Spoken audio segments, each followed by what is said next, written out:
नमस्कार, आप देख रहे हैं न्यूज वॉच इंडिया और मैं हूं आपके साथ सत्यम गौर। चंदौली के इंडियन बैंक में चोरी होने के बाद लॉकरधारियों को न्याय अभी तक नहीं मिला है। दरअसल इनका जो यहां पर सामान रखा हुआ था, सोने चांदी के आभूषण जो चोरी हो गए थे, उनको लेकर अभी तक कोई तस्वीर जो है वो बैंक की तरफ से अभी तक साफ नहीं हो पाई है, जिसके बाद पीड़ित लॉकरधारियों ने अधिकारियों के चौखट के चक्कर काटे हैं, लेकिन यहां से भी कोई इंसाफ नहीं मिला। दर दर की ठोकरें खा ली।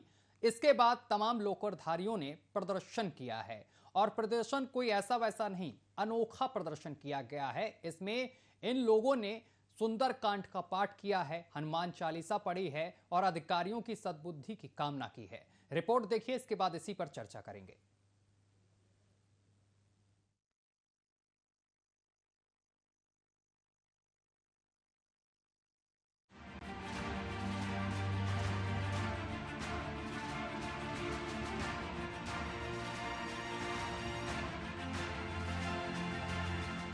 ये लोग इंडियन बैंक के बाहर प्रदर्शन कर रहे हैं। आखिर ये लोग इतनी ठंड में प्रदर्शन क्यों कर रहे हैं, ये हम आपको आगे बताएंगे। लेकिन उससे पहले बैंक के बारे में हम आपको बता दें।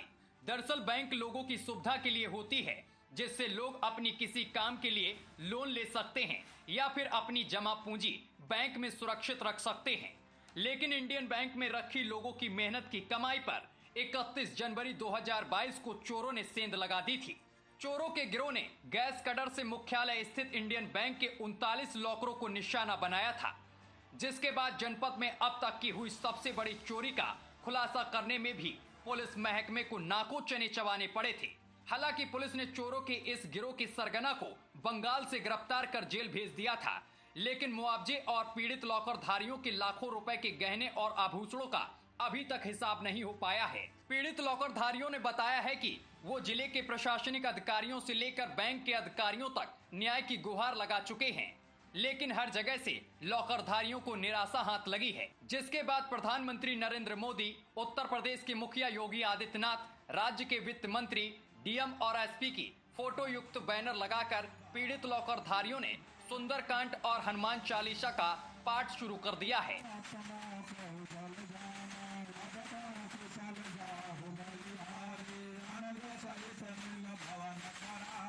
पीड़ित लॉकरधारियों का कहना है कि इस अनोखे प्रदर्शन से शायद अधिकारियों की बुद्धि जाग जाए और उन्हें न्याय मिल जाए। गहना जो है लाकर में रखा गया 31 जनवरी 2022 को हुआ था और अभी तक उसका कुछ भी नहीं कंफर्म हुआ। ना तो मुआवजा क्लियर हुआ और ना ही पुलिस प्रशासन की तरफ से हमें कुछ आश्वासन मिला। एक साल बीत गया, ना ही बैंक वालों की तरफ से कोई आश्वासन मिला कि हाँ मुआवजा क्लियर होगा।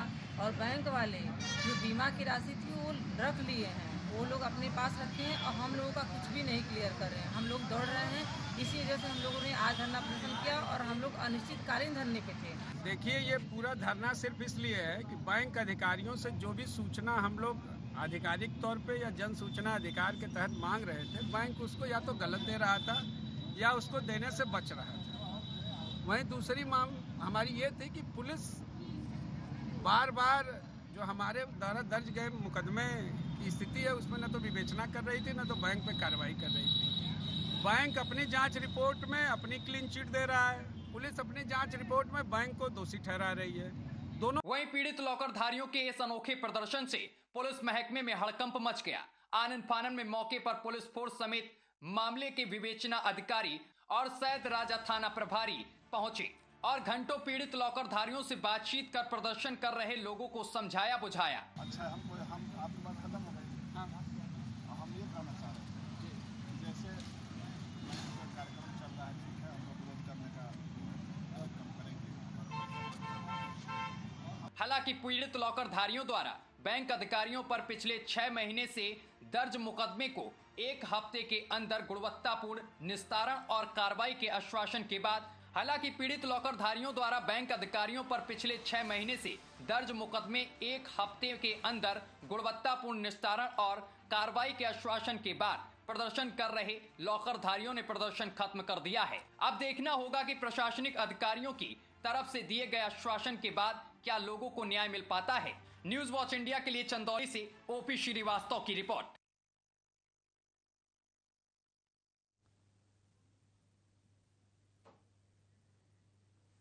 तो ये तमाम लोग प्रदर्शन कर रहे थे। फिलहाल प्रदर्शन तो खत्म हो गया है। आश्वासन एक बार फिर से मिल गया है इन लोगों को कि जल्द से जल्द आपकी समस्या का समाधान करा दिया जाएगा। लेकिन देखने वाली बात यह है कि समस्या का समाधान कब कराया जाएगा, क्योंकि इस पूरे मामले को कोई नया मामला नहीं है। बहुत दिन बीत गए हैं, लगातार लोग भटक रहे थे इधर से उधर, जिसके बाद इन लोगों ने यह अनोखा प्रदर्शन किया है।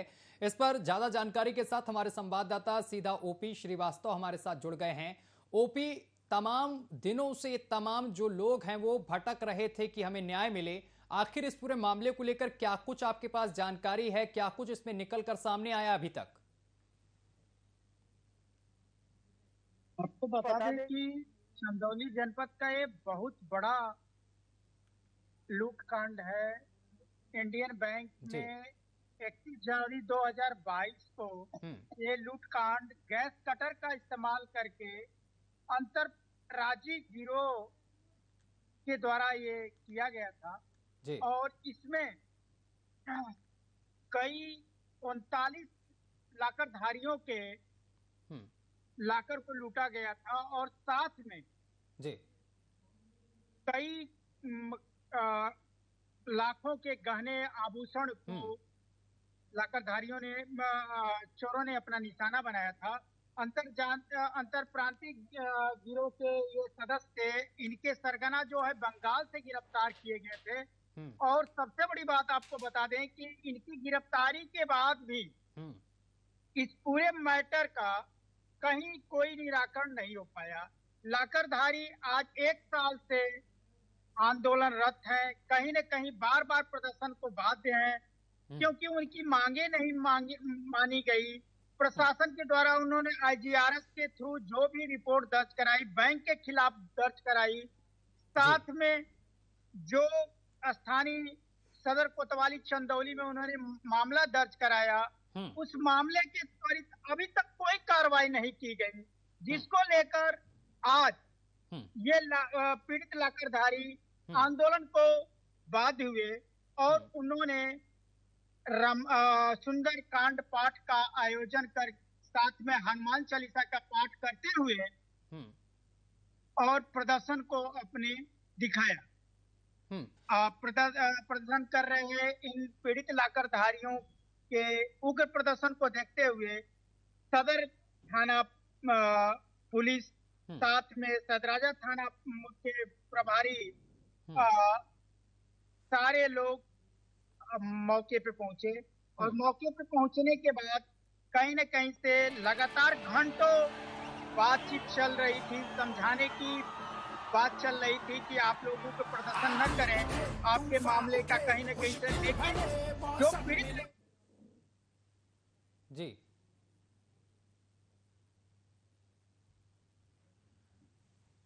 तो आपको बताते चले कि जो ये पूरा मामला है, इस पूरे मामले को लेकर अभी तक तस्वीर साफ नहीं हो पाई है। केवल यहाँ पर आश्वासन दिया गया है। देखना ये होगा कि जो आश्वासन दिया जा रहा है कि जल्द ही इस समस्या का समाधान कर लिया जाएगा। फिलहाल देखने वाली बात ये होगी कि कब तक समस्या का समाधान किया जाएगा।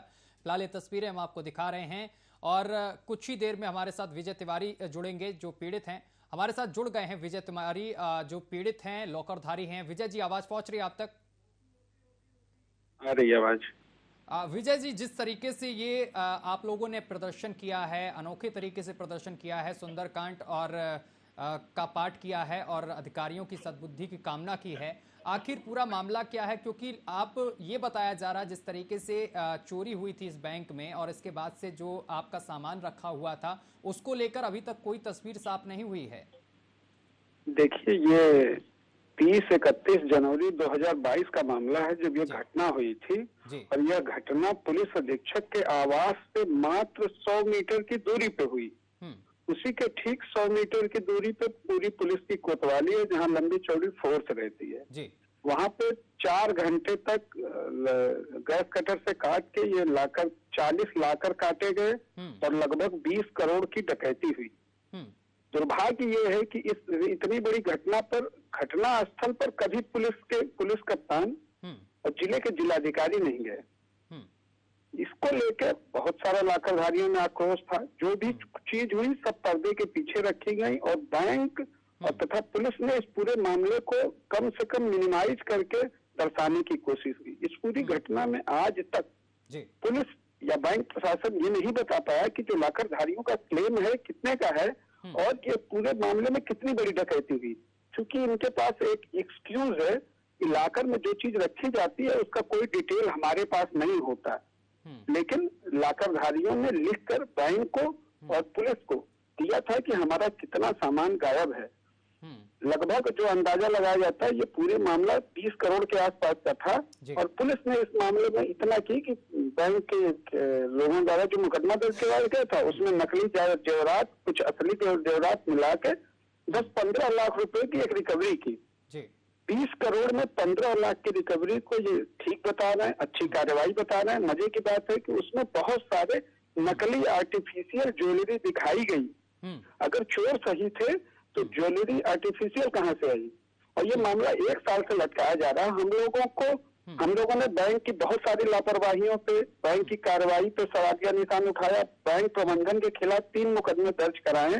वो 3 मुकदमे पे पुलिस कुंडली मार के बैठी है। कहा यह जाता है कि एसपी पुलिस अधीक्षक का दबाव है कि इस पर कार्रवाई न करें।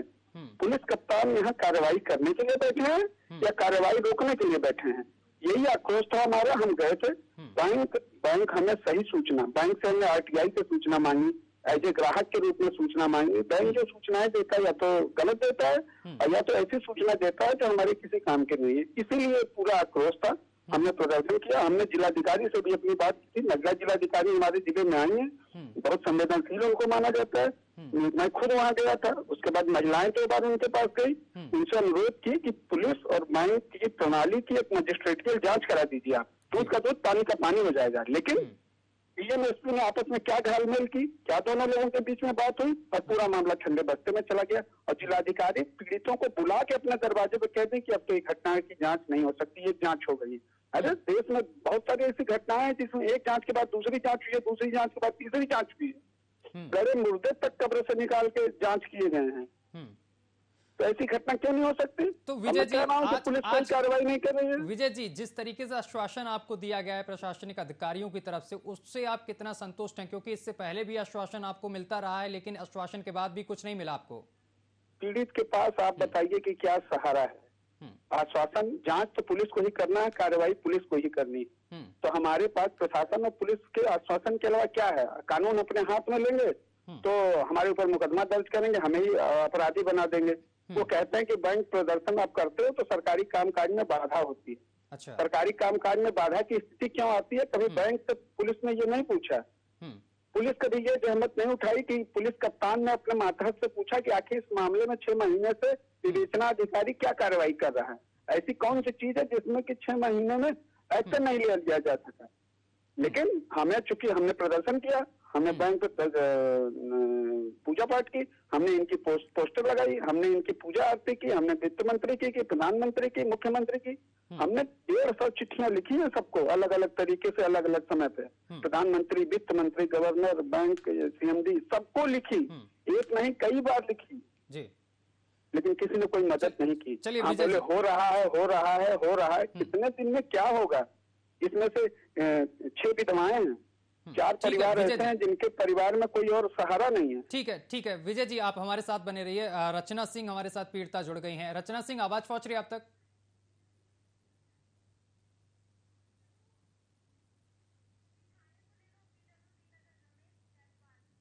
रमेश जायसवाल हमारे साथ विधायक जी जुड़ गए हैं। रमेश जायसवाल जी, आवाज पहुंच रही है आप तक? रमेश जायसवाल जी, आवाज पहुंच रही है आप तक? रमेश जी, आवाज पहुंच रही है? रमेश जी, सुन पा रहे हैं आप मुझे? किधर से ले जा रहे हैं? रमेश जी, जी आवाज आ रही है आपको मेरी?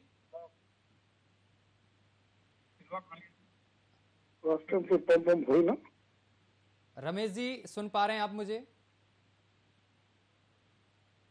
रमेश जी से संपर्क नहीं साध पा रहा। एक बार फिर से संपर्क साधने की कोशिश करेंगे। एक बार फिर से विधायक जी को फोन लगाने की कोशिश करें, शायद वो काफिले में हैं अपने, और इस वजह से पीड़ित रचना सिंह हमारे साथ जुड़ी हुई हैं। रचना जी, आवाज पहुंच रही है आप तक? हाँ बोलिए सर। रचना जी, इस प्रोग्राम में तमाम अधिकारियों और तमाम लोगों से हम बातचीत करने की कोशिश करेंगे। मैं आपसे ये जानना चाह रहा हूं, जिस तरीके से विवेचना आपके इस मुद्दे पर चल रही है, आप इससे संतुष्ट हैं? बिल्कुल नहीं संतुष्ट है सर। क्या क्या दिक्कत आ रही है? क्योंकि बहुत लंबा ये मामला आपका खिंचता हुआ नजर आ रहा है। एक बार फिर से आपको आश्वासन ही मिला है। सर, जितना संवेदनशील और बड़ा मामला रहा, उसको बहुत ही छोटे तरीके से ये लोग सोचे कि निपटा करके रख देंगे जी। इन लोगों के लिए हो सकता है कि एक घटना हो, लेकिन हम जैसों के लिए पहली घटना और बहुत रमेश जायसवाल हमारे साथ विधायक जी जुड़ गए। रचना जी, आपके पास वापस आएंगे। रमेश जायसवाल जी, आवाज पहुंच रही है आप तक? पूछ लो। रमेश जायसवाल जी, एक चोरी की घटना हुई थी इंडियन बैंक में 21 जनवरी 2022 में। उस पूरे मामले को लेकर मैं आपसे जानकारी थोड़ा लेना चाह रहा हूं, क्योंकि लॉकरधारी जो हैं वो कई दिनों से परेशान चल रहे हैं। उनके जो समस्या का समाधान है अभी तक नहीं हो पाया है, यानी कि जो उनके गहने और आभूषण चोरी हुए थे उसको लेकर बैंक की तरफ से कोई अभी तक हिसाब नहीं हो पाया है सर।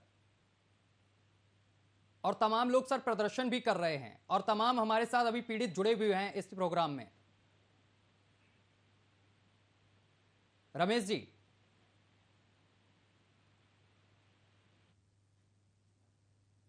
रमेश जी सुन पा रहे हैं?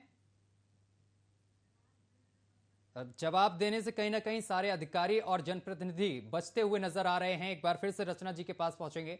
रचना सिंह जी। जी सर। इस विषय पर हम लगातार तमाम अधिकारियों और जनप्रतिनिधियों से संपर्क कर रहे हैं कि क्या कुछ इस पूरे मामले को लेकर उनकी तरफ से पहल की जा रही है। फिलहाल मैं आपसे जानना चाह रहा हूं कि जिस तरीके से कार्रवाई चल रही, क्या आप इससे संतुष्ट हैं? सर, ये मेरा व्यक्तिगत राय है। मैं इसमें अपने किसी भी मतलब जो हमारे हैं सर, हमारे साथ जुड़े लोग लॉकरधारी पीड़ित हैं, उसमें मेरा एक पर्सनल है कि इस तरह से जो भाग रहे हैं लोग, बच रहे हैं, बचने का प्रयास करें, इसका कहीं ना कहीं ये तो मतलब निकलता है कि कुछ ना कुछ घालमेल जरूर हुआ है जिससे ये लोग भाग रहे हैं। ये लोग सही सही जवाब नहीं देना चाहते हैं। और अगर हम लोगों की इच्छा है कि नहीं, इसका एक मजिस्ट्रेटियल जांच करा दी जाए। एक छोटी सी बात है हमारे जिले के लिए, हमारी डीएम साहिबा के लिए, हमारे एसपी सर के लिए। इन लोगों को दोबारा से इसको मजिस्ट्रेटियल जांच कराने में क्या प्रॉब्लम आ रही है? अगर आ रही है तो मैं मानती हूँ कि मामले को फंसाया जा रहा है, इनको दबाया जा रहा है। अच्छा रचना जी, आप किन किन अधिकारियों से अभी तक मिली हैं इस पूरे मामले को लेकर? चंदौली डिस्ट्रिक्ट के सभी अधिकारियों से मिल लिए हम लोग, उप मुख्यमंत्री जी से भी मिल लिए, विधायक जी से भी मिल लिए। विधायक जी रमेश जी से आप लोग मिले हैं? विधायक जी उस समय आए हुए थे, आपके चंदौली विधायक जो थे, शायद राजा विधायक जो थे, सुशील जी आए थे, उनसे भी मिले थे हम लोग। महेंद्र नाथ पांडे जी से भी मिले थे, उप मुख्यमंत्री जी से भी मिले थे। तो इन सभी लोगों का क्या कुछ कहना था कि कार्रवाई की जाएगी? आश्वासन क्या दिया था उस टाइम? बोले थे कि कार्रवाई की जाएगी, हम देख लेते हैं, आप बात कर लेते हैं, आप लोग का काम होगा, निश्चित होगा, आप लोग के साथ न्याय होगा। लेकिन ये कह के लोग गए और हमें तो लगता है कि हम लोग ने जो दस्तावेज दिया था उसको ये लोग वहीं पे डस्टबिन में डाल के चले गए। क्योंकि अगर इन लोगों की बातों को अमल में नहीं लाया गया तो इसका तो ही मतलब है। अच्छा रचना जी, एक बार फिर से आप लोगों ने प्रदर्शन किया है, जिस तरीके से सुंदरकांड का पाठ किया है, इस दौरान कौन कौन से अधिकारी आपसे मिले हैं और क्या आश्वासन दिया गया है? सर, 1 हफ्ते का समय दिए हैं। बोले हैं कि 1 हफ्ते का आप लोग समय दीजिए, आप लोग की जो मांग है उसको पूरा किया जाएगा। और हम लोग का कोई इरादा नहीं है कि हम लोग कोई आंदोलन करें या सरकारी काम में बाधा डालें, ऐसा कुछ भी नहीं है और ऐसा हम लोग कुछ करते भी नहीं है। अगर ये लोग ईमानदारी पूर्वक हम लोग की मांगों को पूरा कर देते तो हम लोगों को क्या जरूरत है इस तरह से सुंदरकांड वहाँ बैठ के करने के लिए। फिर भी प्रभु की इच्छा है और हम लोग प्रभु ही साथ हैं, बाकी तो देख ही रहे हैं आप। ठीक है, ठीक है, आप हमारे साथ बनी रहिए। विजय जी, आवाज पहुंच रही है आप तक? विजय जी सुन पा रहे हैं? शायद विजय जी से संपर्क नहीं साध पा रहा है। रचना जी, जिस तरीके से आपको समय सीमा एक बार फिर से दी गई है और अगर इस समय सीमा पर कार्रवाई नहीं होती है तो अगली रणनीति आपकी क्या है? रचना जी आवाज पहुंच रही है? बोलेंगे वैसे ही होगा जी। जी। क्या आगे सोचा है, इसके बाद क्या करेंगे अगर कार्रवाई नहीं होती? क्योंकि आश्वासन पे आश्वासन ही मिल रहे हैं, तारीख पे तारीख ही आप लोगों को मिल रही हैं। अगर सर किसी का भ्रम है कि हम लोग शांत हो जाएंगे या इस बंदर घुड़की से डर जाएंगे, तो ये भूल है। हम जनता से ही ये लोग हैं, इन लोग से हम नहीं हैं। हम लोगों से ये लोग हैं और हम लोग अपनी ही चीजों को मांग रहे हैं। हम लोग इनसे इनकी चीजें नहीं मांग रहे हैं। हम अपनी चीजें मांग रहे हैं। इसके लिए भी इन लोगों को दिक्कत हो रही है, तो भाई हम तो अपनी चीजें लेंगे, इसके लिए चाहे जिस स्तर तक जाना पड़े। अच्छा रचना जी, इस पूरे विषय को लेकर आप एसपी साहब से भी मिली होंगी, उनके संज्ञान में मामला है? साहब से भी मिले हैं। क्योंकि अभी मुझे सूचना मिली एक है, मैं इस पूरे विषय को लेकर एसपी साहब को भी जोड़ना चाह रहा था और उनसे भी जानने की कोशिश कर रहे थे कि इस विषय पर क्या क्या जानकारी उनके पास है, क्या कुछ बरामद हुआ था उस दौरान जब चोरों को पकड़ा गया था। तो उनके पीआरओ की तरफ से ये बोला गया है कि ये खबर गलत चल रही है इस वक्त जो हम दिखा रहे हैं। अच्छा, मेरा लॉकर सर 2007 से उसमें था और 2007 से मैं कंटिन्यू रेंट पेड कर रही हूँ। अब सोचिए कि अगर कुछ नहीं रहता तो कोई कंटिन्यू रेंट पेड करता? क्या हम लोग जानते थे कि चोरी हो जाएगी, डकैती हो जाएगी?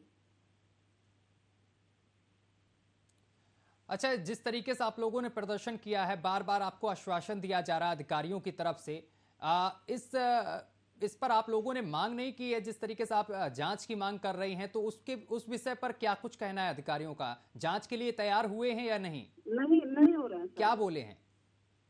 बोले कि नहीं, जांच नहीं हो सकती है। चलिए, आपका बहुत बहुत शुक्रिया हमारे साथ जुड़ने के लिए, तमाम बातचीत करने के लिए। तो आपको बताते चले कि इस पूरे विषय को लेकर जो जांच है वो अभी करने के लिए इनकार कर दिया है। फिलहाल इस पूरे विषय को लेकर हम तमाम लोगों से संपर्क साधने की कोशिश कर रहे हैं। एक बार फिर से विजय तिवारी हमारे साथ जुड़ गए हैं जो पीड़ित हैं। विजय जी, आवाज पहुंच रही है? जी बताएं। विजय, जिस तरीके से आप लोगों का मामला चल रहा है, अब एक तारीख दे दी गई है अधिकारियों की तरफ से कि इस तारीख में हम समस्या का कुछ ना कुछ हल निकालेंगे। अगर इसके बाद भी कोई हल नहीं निकलता है तो आगे की रणनीति क्या है? जो कार्यक्रम हमने आज ये बैंक पर किया है, अगला कार्यक्रम वो हम एसपी कार्यालय में बैठ के करेंगे, क्योंकि सारा मामला पुलिस की ही निग्लिजेंसी, लापरवाही की वजह से बढ़ रहा है, तूल पकड़ रहा है। बैंक को जो शिकंजा पुलिस को जो शिकंजा बैंक पे कसना चाहिए वो हमारे ऊपर कसती है। अगर पुलिस हमारे साथ नहीं करेगी तो अब लड़ाई हमारी बैंक से छोड़ के पुलिस की तरफ शिफ्ट होगी। पुलिस को हम अपना वो बनाएंगे मुद्दई, क्योंकि पुलिस ही पूरे मामले को लिपापोती कर रही है।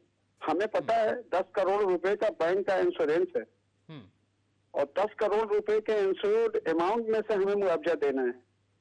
बैंक की पुलिस की चार्जशीट में बैंक की निग्लिजेंसी उजागर हुई है, कोर्ट में दाखिल है और बैंक अपने आप को क्लीन चिट दे रहा है। दोनों चीजें कैसे हो सकती हैं?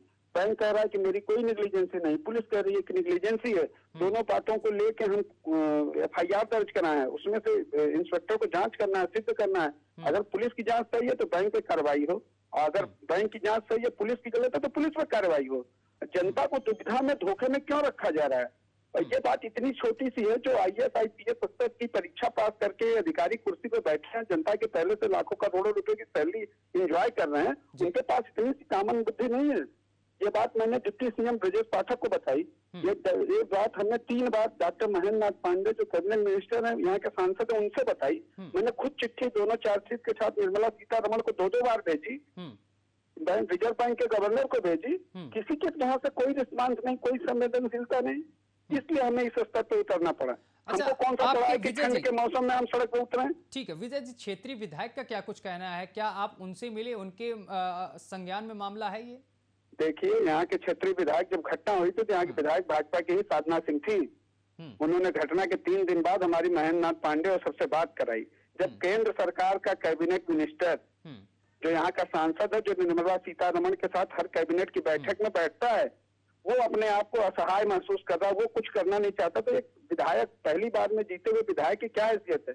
रमेश जायसवाल को सारे मामले की संज्ञान में जानकारी है। मैंने उनके पास रजिस्टर्ड पत्र भेजा है। अखबार पढ़ते होंगे तो रोज खबरें छप रही हैं। उसके बाद भी विधायक जी लाइन पे जुड़े, मैं सुन रहा था, मैं कनेक्ट था, विधायक जी सारी बात सुन रहे थे, लेकिन उनके पास मुंह में बोली नहीं निकल रही थी। क्यों? क्योंकि वो जवाब नहीं है। उनको फीता काटने, उद्घाटन करने और इन सब कार्यक्रमों से जब फुर्सत मिलेगी तब इस तरह की चीजें होंगी। उनको अपने विधायक निधि का खर्चा का भूत सवार है। केवल वो सड़क बनाने, उसके शिलान्यास करने, उद्घाटन करने पे अपना फोकस किए हैं। सड़क पे जो जनता प्रदर्शन कर रही है और जिनके दुख दर्द ना, उनसे उनका कोई लेना देना नहीं है। अच्छा, इस पूरे विषय में कितने लोग पीड़ित हैं? आप लोग कितने लोग हैं जो शिकार हुए थे उस दिन चोरी का? देखिए, ये पूरे 41 लाकर काटे गए थे, 1 लाकर वैकेंट था, 40 लोग इसमें पीड़ित हैं। 40 लाकरधारियों में से 2 या 3 लाकरधारी ऐसे हैं जो अभी तक संज्ञान में नहीं आए। बाकी 37-38 लाकरधारी इस लड़ाई में संज्ञान में आए हैं। जो किया 29 लाकरधारियों ने कंज्यूमर कोर्ट स्थायी लोक अदालत में अपना मुकदमा तक दाखिल किया। मुकदमे में पहले बैंक ने कोऑपरेट करने की बात कही, इसलिए हमने शुरुआती धरने प्रदर्शन को बंद किया। जब वहां फैसले की स्टेज पे फैसला जाने को हुआ तो ये इसको हाईकोर्ट खींच ले गए, वहां से स्टेट प्रोसीडिंग लाए। अब मामला है कि हम हाईकोर्ट लड़े, बैंक लड़े, पुलिस से लड़े, किससे लड़े? हम अपना सब कुछ गवा कर लड़ रहे हैं और ये हमारी बात तो कोई सुनने वाला नहीं है। तो हम कितना आदमी को दौड़ाएं? ये विधवा महिलाएं, जो गरीब महिलाएं या जो ऐसे लोग हैं जो जिले की कोर्ट नहीं आ सकते, मुख्यालय नहीं आ सकते, थाने पे नहीं जा सकते, हाई कोर्ट में कितनी बार जाके लड़ेंगे? कैसे लड़ेंगे? बैंक हमारे पैसे से वकील करके हमारे खिलाफ मुकदमा लड़ रहा है और हम चंदा लगा के हाई कोर्ट में एक वकील की फीस 1.5 लाख रुपए है, 80-90 हजार रुपए कहाँ से देगा यहाँ का पीड़ित फरियादी जिसका सब कुछ लुट चुका है? चलिए विजय जी, बहुत बहुत शुक्रिया आपका हमारे साथ जुड़ने के लिए, तमाम बातचीत करने के लिए। फिलहाल इस पूरे विषय को लेकर जो बातचीत है वो कहीं ना कहीं लॉकरधारियों और प्रशासनिक अधिकारियों की तरफ से बनी है। आश्वासन एक बार फिर से मिला है। फिलहाल देखना ये होगा कि इस आश्वासन पर कितना खरे प्रशासनिक अधिकारी उतरते हैं। फिलहाल इस पूरे मामले को लेकर जो प्रदर्शन हो रहा था वो अब थम गया है और प्रदर्शन आपको बताते चले कि जो हो रहा था वो बड़े अनोखे तरीके से किया गया। यहाँ पर सुंदरकांड का पाठ भी किया गया। एक बार फिर से हमारे ओपी श्रीवास्तव हमारे संवाददाता जुड़ गए हैं सीधा चंदौली से। ओपी श्रीवास्तव, फिलहाल इस पूरे विषय को लेकर हमने तमाम पीड़ितों से बात भी की है, लेकिन पीड़ितों का कहना है कि आश्वासन फिर मिला है, लेकिन आश्वासन पर कितने खरे उतरते प्रशासनिक अधिकारी ये फिलहाल देखने वाली बात होगी। ओपी, लगातार आश्वासनों का दौर जारी है। अगर आश्वासनों पे यहाँ के अधिकारी खड़े उतरते तो 1 साल से मैटर पेंडिंग नहीं होता। कहीं न कहीं से पीड़ित लाकरधारियों को न्याय मिल चुका होता। न्याय के लिए वो आवाज बुलंद नहीं करते और लगातार आज का प्रदर्शन ऐसा रहा कि कहीं न कहीं उन्होंने भगवान से प्रार्थना की है कि जो इसमें संबंधित अधिकारी है उनको सद्बुद्धि मिले और हमको न्याय मिले। मौके पे न्यूज वॉच इंडिया की टीम मौजूद रही और पीड़ित लाकरधारियों के एक-एक वक्तव्य को जानी और वक्तव्य के अनुसार यही हुआ कि अभी तक पीड़ित लाकरधारियों को कोई न्याय नहीं मिल पाया। उन्होंने जो भी प्राथमिकी बैंक के खिलाफ दर्ज कराई थी, अभी पुलिस प्रशासन के द्वारा कोई प्राथमिकी पे कोई कार्रवाई नहीं की गई है। पूरा पेंडिंग है मामला। अभी तक लोग लाग लपेट में कहीं न कहीं से उसको एक झोलम झाल बनाए हुए हैं। कोई त्वरित कार्रवाई नहीं की गई, न कोई न्यायोचित कार्रवाई अभी मिल पाई है। लाकरधारियों को कहीं न कहीं उनका आभूषण, कई लाखों का आभूषण गया है। 39-40 लाकरधारियों का आभूषण और कितने का अभी ये बैंक भी नहीं बता पा रहा है कि कितने का गया है धन, आभूषण और नकदी। अच्छा, इस पूरे विषय को लेकर जिस तरीके से अभी मामला फंसा हुआ नजर आ रहा है, अभी तक कोई भी तस्वीर जो है वो साफ होती हुई नजर नहीं आ रही है। इस विषय को लेकर जो संबंधित अधिकारी हैं उनका क्या कुछ कहना है, वो अपनी तरफ से क्या प्रतिक्रिया दे रहे हैं? भाग रहे। देखिए, इस पूरे प्रकरण में एक चीज आपको बता दें कि कहीं न कहीं से जब शुरू में हुआ, ऑलरेडी उन्होंने इस प्रकरण को काफी लंबा खींचा और प्रकरण के आधार पे बंगाल से इस चोर गिरोह के सरगना को गिरफ्तार कर लिया। उसके साथ पूरे प्रकरण का खुलासा भी किया एसपी चंदौली अंकुर अग्रवाल ने।